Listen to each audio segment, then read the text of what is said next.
这个季节感冒了，你怎么知道到底是过敏还是感冒？睡果打了他的嘴儿。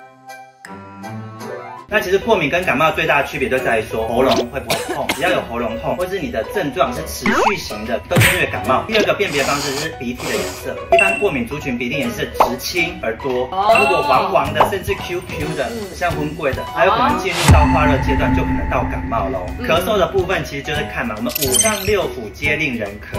来中医的话，我们基本上会辨证，咳的时候要看声音，破锣嗓音，宝娟咳嗽，然后再来吹果咳嗽。